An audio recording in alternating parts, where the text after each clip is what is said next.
Oh, cue ball. Ooh, wow. Stays on the table, but another one. This could frustrate your opponent, but look at the layout. Well, in fairness, this time, I actually hit them good, and it was tracking up here, but it was getting clattered everywhere and all crazy things going on. Now, you know, this is one of those situations again where we will have a go for the purpose of what we're doing. Do you 100% definitely have a go? Well, you have some work to do here. Yep. You really want to be yellows, but you can't, purely because this yellow goes and this red doesn't. And the only way this red goes is if you move them or this goes first. So instinctively, I'm like, oh, this is a good split because it's nice and even across the table. Yeah. But your first thought is, that's awkward. Yeah, and I've got to go reds. And you have to go reds. And I have to go reds. The first shot, queuing over the pocket, nobody really wants it. If you play it and you miss it, you leave the yellows as sitters after you've missed the red because you're going to come in here. So this is like a kind of, I've got to play the red, don't really want to. If I make it, I've still got loads of work to do. If I miss it, yellows are tap-ins. Yeah. Horrible situation for a player. Yeah. Horrible situation where you're almost thinking, I wish that wasn't there, so I didn't have to play it. Yeah. And I could play a safety shot and mentally come to terms with that sort of decision. Okay, but for the purposes of what we're doing here, because I guess it will come down to how you feel in a match in terms of whether you decide to go for this or not. But let's assume you do, because I actually find it quite fascinating because this is tricky actually, and you don't have much ammunition on the table. You've taken 2 reds off the table. So, and these are so far away, I'm fascinated to see how you would go about Yeah, and obviously like you've got to make the first ball, which isn't great either. So you're kind of looking to come into here. Yeah. And either playing, you know, this ball or, you know, depending on, and playing like a kind of sweepy one to knock the yellow out the way, or a little kind of feel into this gap, pop the ball and either come round the back, depending on how well you land on it, or off the rail and bump the yellow away. So you're going to make the touchy shot to start with, and then are you clearing these 3, then Likely. Yeah. Depending on what angle you go. Likely, yeah.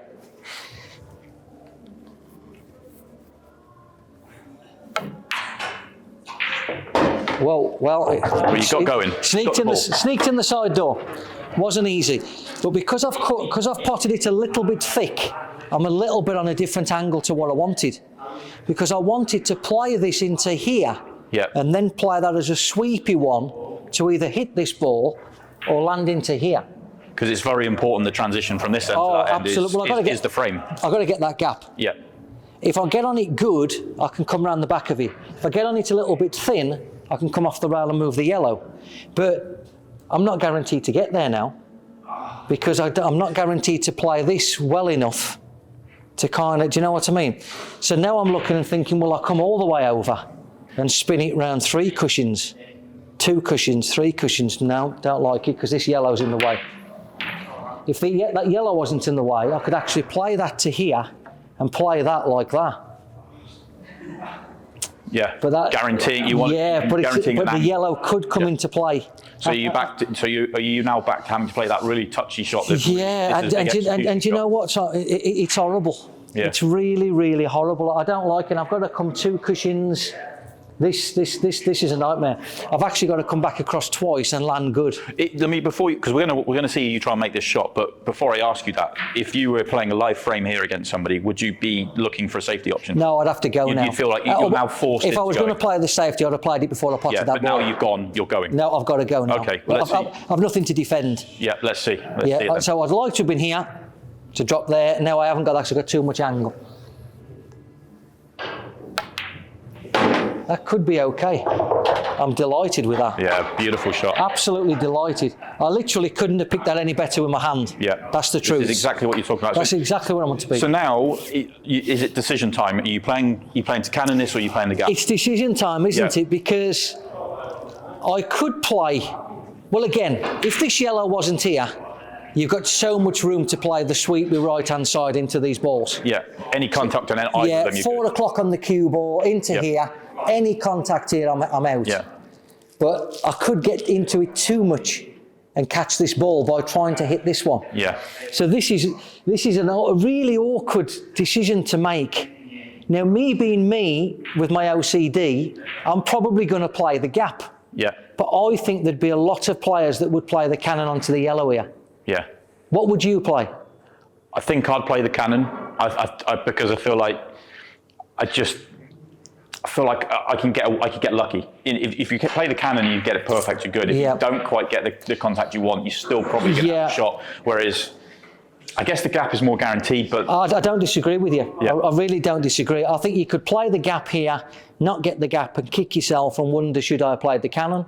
Or play the cannon, not get something that you want and think, why didn't I play the gap? Yeah. This is a real preference thing. We're in a shot clock era. I'm going to give you 15 seconds to make your call. Well, if I was on the shot clock, I'd play the cannon. Yeah. Okay. Well, interesting that. If I'm on the shot clock, I've got to play the cannon. Yeah. Because I haven't got time to walk around and assess where I want to be and where. This is where the clock shot becomes interesting. Yeah. We spoke about this a lot. Yeah. With the shot clock, I feel like I've got to play the cannon because I can just play it. Yeah. But to actually play the gap, you've got to walk around the table and you've got to assess it and think about how you want to play. Yeah. Well, because this for me is all about, this is about trying to understand the puzzle, understand the game for me. I find it fascinating. I want you to play the shot that you think is the right shot for this situation. Forget about the shot clock. Okay, well, I'd try and get the gap. Gap then. Okay. And my mindset would be to try and beat this ball. Yeah. If I get too deep on it, this one's going to be a problem. Yeah. So I'd play this around about 4 o'clock on the cue ball again and just try and pop it into the gap.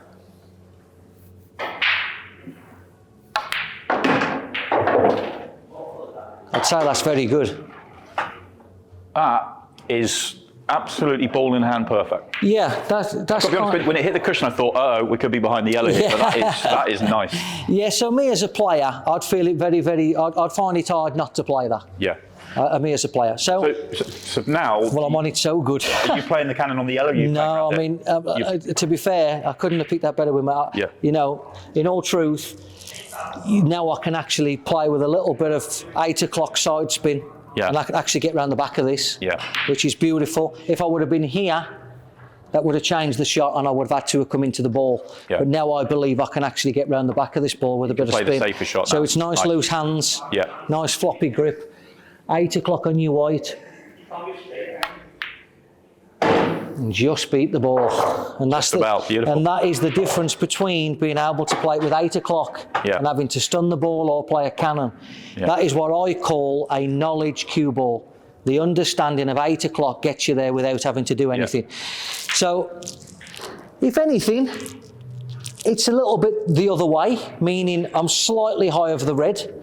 If I was dead straight, it would be a draw out I could get here. Yeah. So I have a couple of options, Simon. I can either go forwards off 2 cushions, or I can just bring it back and just take my medicine. Would you always take your medicine? I would draw it back and play my medicine. Yeah. Guarantee, whatever happens here, you're guaranteed a shot at the 8 ball. I'm absolutely guaranteed a shot at the 8 ball. So I would just dab this back and land it here. Yeah. But do you want me to go forward or do you want me to play it? I want you to play the shot you would play. You want me to play the shot I would play? Because I think that's the right way. If the 6-times champion is telling me that is the shot to play, I believe it. Yeah, that's what I'd play. I mean, I could have gone that way. Yeah. You know, or whatever, but no. That's fine. But it leaves you, once again, okay, a little bit further away than would have been ideal, but it leaves you, once again, a straight 8 ball for the frame. Straight 8 ball for the frame. From where you was, you'd take it. Yeah. Would we play the top spin, or are you happy with that? No, I think that's the right thing. Okay, so we just got to... Not the 8 ball in for the win. We just got to make sure we don't twitch the 8 ball now.